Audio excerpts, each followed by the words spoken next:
नमस्कार, मैं हूं अंकुर और आप देख रहे हैं सत्यहिंदी.com। अब एक नजर डाल लेते हैं अब तक की खबरों। दक्षिण भारत के दिग्गज अभिनेता और अब राजनीति में हाथ आजमा कमल हासन ने भी आज भारत जोड़ो यात्रा में शिरकत की। राहुल गांधी ने उनको इसमें शामिल होने के लिए आमंत्रित किया था।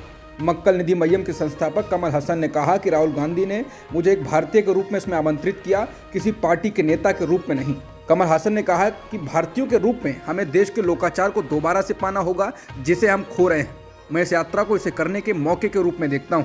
हसन ने कहा, यह यात्रा देश के लिए है, किसी पार्टी से इसका कोई संबंध नहीं है।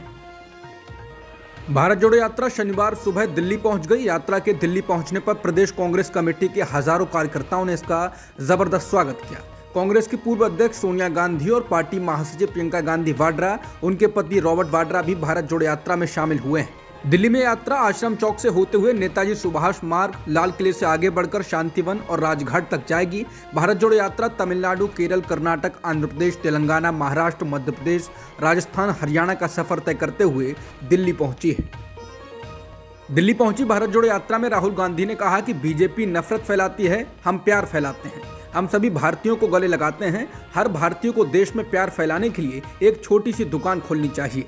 भारत जोड़ो यात्रा में कहीं नफरत नहीं है। इस यात्रा में कोई गिरता है तो सब लोग उसको उठा देते हैं, मदद करते हैं सभी। यही सच्चा हिंदुस्तान है। राहुल ने कहा कि आप किसी से भी पूछिए कि क्या इस यात्रा में किसी से धर्म पूछा गया, अमीर और गरीब का क्या अंतर किया गया, तो जवाब मिलेगा नहीं। इस यात्रा में सिर्फ मोहब्बत है। राहुल गांधी और उनकी भारत जोड़ो यात्रा को लेकर बीजेपी का जबरदस्त विरोध शुरू हो गया है। राहुल गांधी को तरह तरह से घेरने की कोशिश की जा रही है। इस बीच सावरकर पर राहुल की कथित टिप्पणी को आधार बनाते हुए लखनऊ की कोर्ट में शिकायत की गई, जिसका कोर्ट ने संज्ञान लेते हुए शिकायतकर्ता से पहले सबूत पेश करने को कहा है। लखनऊ की कोर्ट में महाराष्ट्र में विनायक दामोदर सावरकर पर कथित टिप्पणी के विरोध में शिकायत की गई है। ये शिकायत किसी नृपेंद्र पांडे ने की है। उनका कहना है कि राहुल गांधी ने सावरकर का मजाक उड़ाया है। राहुल गांधी ने महाराष्ट्र में भाषण देते हुए ऐतिहासिक तथ्यों के माध्यम से बताया था कि सावरकर अंग्रेजों के एजेंट थे। अंडमान जेल में रहने के दौरान सावरकर द्वारा अंग्रेजों से माफी मांगी गई और राहुल ने इसका जिक्र किया था। भारत में पिछले एक दिन में कोरोना संक्रमण के 201 मामले दर्ज किए गए हैं, जबकि 183 लोग ठीक भी हुए हैं। इसके साथ ही भारत में कोरोना के सक्रिय मामलों की संख्या 3397 है। देश में कोविड से रिकवरी की दर 98.8% है। बता दें, चीन में कोरोना का प्रकोप है और इसके कारण भारत में चिंताएं बढ़ गई हैं। भारत सरकार ने कदम उठाने भी शुरू कर दिए हैं, लेकिन विशेषज्ञों का कहना है कि सावधानी और तैयारी जरूरी है, लेकिन भारत में घबराने की जरूरत नहीं है। चीन समेत कई देशों में फैल रहे कोरोना संक्रमण को देखते हुए भारत में केंद्रीय स्वास्थ्य मंत्री डॉक्टर मनसुख मांडविया ने कहा है कि हम विमानन मंत्रालय से बात करके चीन, जापान, हांगकांग, बैंकॉक, दक्षिण कोरिया से आने वाले यात्रियों के लिए RT-PCR अनिवार्य करेंगे। केंद्रीय स्वास्थ्य मंत्री ने कहा कि भारत में आने के बाद जिनको बुखार होगा या कोविड टेस्ट पॉजिटिव पाया जाए, उन्हें क्वारंटीन करने के लिए भी हम आदेश जारी करने जा रहे हैं। मथुरा की एक अदालत ने शनिवार को आदेश दिया है कि शाही ईदगाह मस्जिद का सर्वे किया जाएगा। अदालत ने कहा कि भारतीय पुरातत्व सर्वेक्षण यानी ASI 2 जनवरी से मस्जिद का सर्वे करे और 20 जनवरी तक अपनी रिपोर्ट अदालत के सामने जमा करे। अदालत ने यह आदेश वादी विष्णु गुप्ता की याचिका पर दिया है। विष्णु गुप्ता हिंदू सेना से जुड़े हैं। उन्होंने बताया कि शाही ईदगाह मस्जिद में सर्वे उसी तर्ज पर होगा जिस तरह वाराणसी की ज्ञानवापी मस्जिद में हुआ था। बता दें, वाराणसी की एक निचली अदालत ने ज्ञानवापी मस्जिद के अंदर सर्वे कराने का आदेश दिया था और उसके बाद सर्वे कराया गया था।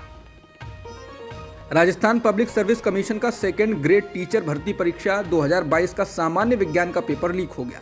परीक्षा शुरू होने से पहले ही पेपर सोशल मीडिया पर वायरल हो गया और उसके बाद सरकार को आनन फानन में परीक्षा को रद्द करना पड़ा। ये परीक्षा शनिवार सुबह 9 बजे से शुरू होनी थी। विपक्षी दल भारतीय जनता पार्टी और राष्ट्रीय लोकतांत्रिक पार्टी ने पेपर लीक होने पर राजस्थान की कांग्रेस सरकार पर हमला बोला है। पेपर लीक होने के बाद अखिल भारतीय विद्यार्थी परिषद ने राज्य की कांग्रेस सरकार के खिलाफ राजस्थान में कई जगहों पर प्रदर्शन किया। बता दें, पुलिस को सूचना मिली थी कि एक बस जिसमें इस परीक्षा के अभ्यर्थी आ रहे हैं, उनके पास सामान्य ज्ञान का पेपर पहले ही आ गया है। सूचना के आधार पर पुलिस के अफसरों और स्पेशल ऑपरेशन ग्रुप की टीम ने जांच पड़ताल की और बस को रोककर तलाशी ली। पुलिस ने इस मामले में 50 लोगों को हिरासत में लिया है, जिसमें 8 महिलाएं भी शामिल हैं। इनमें से 42 लोगों को बस से जबकि 8 लोगों को उदयपुर के एक प्राइवेट होटल से हिरासत में लिया गया। भारत के विदेशी मुद्रा भंडार में पिछले हफ्ते बड़ी गिरावट दर्ज की गई। लगातार 5 हफ्तों से बढ़ रहे विदेशी मुद्रा भंडार में पिछले हफ्ते में लगभग $571 मिलियन की कमी दर्ज की गई। शुक्रवार को जारी हुए आरबीआई के आंकड़ों के मुताबिक विदेशी मुद्रा भंडार 16 दिसंबर को खत्म हुए हफ्ते में गिरकर $563.499 अरब पर पहुंच गया। मालूम हो कि अक्टूबर 2021 में भारत का मुद्रा भंडार अपने सबसे ऊंचे स्तर $645 अरब था। उसके बाद से इसमें लंबे वक्त तक लगातार गिरावट दर्ज की गई। फिलहाल मौजूदा वक्त में ये $563.499 अरब पर है। विदेशी मुद्रा भंडार का आशय केंद्रीय बैंक यानी कि आरबीआई द्वारा विदेशी मुद्रा में सुरक्षित रखी गई संपत्ति से होता है, जिसमें बॉन्ड, ट्रेजरी बिल और अन्य सरकारी सिक्योरिटीज शामिल होती हैं। विदेशी मुद्रा भंडार में बढ़ोतरी सरकार और आरबीआई को आर्थिक विकास में गिरावट के कारण पैदा हुए किसी भी बाहरी या अंदरूनी वित्तीय संकट से निपटने में सहायता करती है। बिकनी किलर के नाम से मशहूर चार्ल्स शोबराज ने कहा है कि वो नेपाल की सरकार और कई लोगों के खिलाफ मुकदमा करेगा। चार्ल्स शोबराज को नेपाल में 19 साल तक जेल में रहने के बाद शुक्रवार को रिहा कर दिया गया था। फ्रांस जाते वक्त उसने न्यूज एजेंसी एएफपी से कहा कि उसे बहुत अच्छा लग रहा है और उसे बहुत सारा काम भी करना है। चार्ल्स शोबराज से जब ये पूछा गया कि क्या उसे सीरियल किलर कहना गलत है, इस पर चार्ल्स ने कहा कि हाँ, ये बिल्कुल गलत है। एक ऑस्ट्रेलियाई पत्रकार के मुताबिक जिन्होंने चार्ल्स का इंटरव्यू किया था, उन्होंने बताया था कि चार्ल्स खुद को एक क्रिमिनल हीरो समझता था। बता दें, चार्ल्स शोबराज ने भारत, नेपाल और थाईलैंड के अलावा ग्रीस, तुर्की, ईरान, अफगानिस्तान, पाकिस्तान और मलेशिया में भी आपराधिक वारदातों को अंजाम दिया। नेपाल की जेल से रिहाई के बाद फ्रांस के सीरियल किलर चार्ल्स शोबराज का इंडियन एक्सप्रेस में एक इंटरव्यू प्रकाशित हुआ। ये इंटरव्यू 2016 में लिया गया था। इस इंटरव्यू में उसने जैश-ए मोहम्मद प्रमुख मसूद अजहर के साथ अपनी मुलाकातों का जिक्र किया। साथ ही बताया कि भारत के उस वक्त के विदेश मंत्री जसवंत सिंह से उसके सीधे संपर्क में थे और उनके कहने पर उसने इंडियन एयरलाइंस अपहरण के मामले में मसूद अजहर के लोगों से बात की थी और भारत के यात्रियों को छोड़ने के लिए कहा था। ये इंटरव्यू इंडियन एक्सप्रेस की पत्रकार रितु सरीन ने 2016 में लिया था। हालांकि उन्होंने ये शर्त रखी थी ये इंटरव्यू उसके काठमांडू जेल से रिहा होने के बाद प्रकाशित किया जाए। इसमें उसने बताया कि उस वक्त के विदेश मंत्री जसवंत सिंह उससे सीधे संपर्क में थे। शोबराज ने कहा कि सबसे पहले उन्होंने पेरिस में मुझसे मिलने के लिए एक दूत भेजा। इस मुलाकात और जसवंत सिंह से बातचीत के बाद मैंने मसूद की पार्टी हरकत उल अंसार के लोगों से संपर्क किया, लेकिन उन्होंने यात्रियों को छोड़ने से मना कर दिया। लेकिन मैं उनसे ये वादा करवाने में सफल रहा कि 11 दिनों तक वो यात्रियों को नुकसान नहीं पहुंचाएंगे। इसके बाद वो उनकी हत्या कर देंगे। उसने कहा कि मैंने जसवंत सिंह को फ़ोन किया और कहा कि मेरी राय में 11 दिनों तक तो यात्रियों को कोई नुकसान नहीं होगा, इसलिए भारत के पास बातचीत के लिए 11 दिन है। दरअसल प्लेन कंधार में था और भारत सरकार के पास यात्रियों को बचाने के लिए मसूद अजहर की रिहाई के अलावा कोई चारा नहीं था।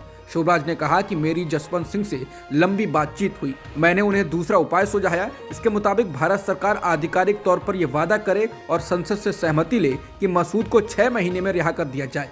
मैं इस शर्त पर हरकत उल अंसार से बातचीत की पूरी कोशिश करूंगा।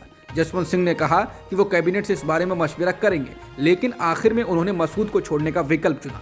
शोबराज ने कहा कि आप इस बात की पुष्टि के लिए जसवंत सिंह से पूछ सकते हैं। इंटरव्यू में उसने कहा कि मुझे अभी भी लगता है कि अगर सरकार ने उसे 6 महीने में रिहा करने वाला विकल्प मान लिया होता तो शायद मैंने हरकत उल अंसार को इसे मानने के लिए राजी कर लिया होता। इंडियन एक्सप्रेस की रिपोर्ट के मुताबिक चार्ल्स गिरफ्तार होने से पहले यानी 2000 से 2003 के बीच कई बार पाकिस्तान गया, जहां वो मसूद से भी मिला। बता दें 1999 में इंडियन एयरलाइंस का एक प्लेन नेपाल से हाईजैक कर लिया गया। आतंकी इसे काठमांडू से अमृतसर और लाहौर के बाद अफगानिस्तान के कंधार ले गए थे। वहां 178 यात्रियों की सेफ रिहाई के बदले आतंकियों ने मौलाना मसूद अजहर समेत 3 आतंकियों की रिहाई की शर्त रखी थी। इन आतंकियों को छोड़ने के लिए भारत से स्पेशल प्लेन भेजा गया था। अब तक की खबरों में इतना ही। बाकी खबरों के लिए बने रहिए सत्यहिंदी.com के साथ।